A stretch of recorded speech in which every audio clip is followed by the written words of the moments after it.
Breaking news on this. A U.S. official says they believe the undercarriage of the balloon that housed much of its surveillance equipment has been found largely intact. ABC's Jay O'Brien joins me live from Capitol Hill with more on this. Jay, this is big news now. Lawmakers received a classified briefing on the spy balloon yesterday. So what kind of reactions are you hearing, and how big is this discovery now that we're learning about? Well, the discovery of that undercarriage is significant. That's the technology, that's the equipment that the balloon was carrying. That's why the balloon was there in the first place. That undercarriage, all of the surveillance equipment and things of that nature. That reporting from our Martha Raddatz, who says again that what's being called the bus, because it's the size of multiple buses, looks like it has been spotted, it is largely intact, and it can be retrieved by U.S. teams. That is good news for U.S. intelligence officials. The other thing about this is you heard administration officials in Terry's package say that one of the reasons why they waited to shoot that balloon down when they did, when it was off the coast of South Carolina, was A, because of fear of civilian casualties, but B, because they wanted to shoot it down in a place where they could retrieve that surveillance equipment and those electronics. But nonetheless, that was not enough to appease some Republicans who, as you heard in Terry's piece, say that the administration, they believe, waited too long, that this could have been shot down before it entered Alaska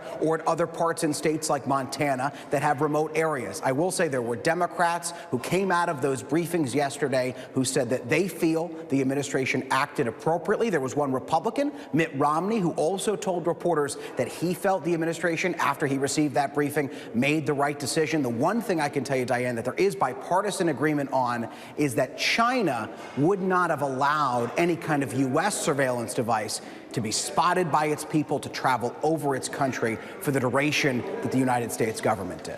So, Jay, there's some division over how this was all handled, but Congress was unanimous in condemning China over this, calling this a violation of U.S. sovereignty. So what now? What's Congress's role when it comes to holding China accountable? Well, that House resolution yesterday, like you said, a rare moment of bipartisanship. I can tell you there is bipartisan agreement on the Hill in terms of confronting China.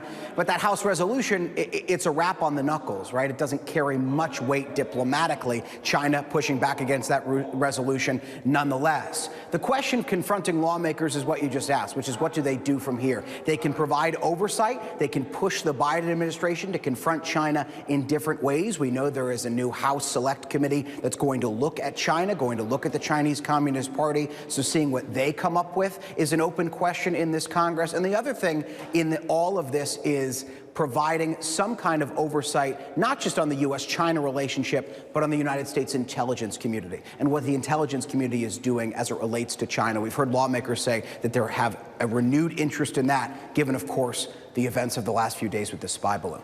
And, Jay, meanwhile, embattled Congressman George Santos is speaking out in a new interview with Newsmax, saying he would never have gone to Congress if he hadn't lied about his college education. How's that going over?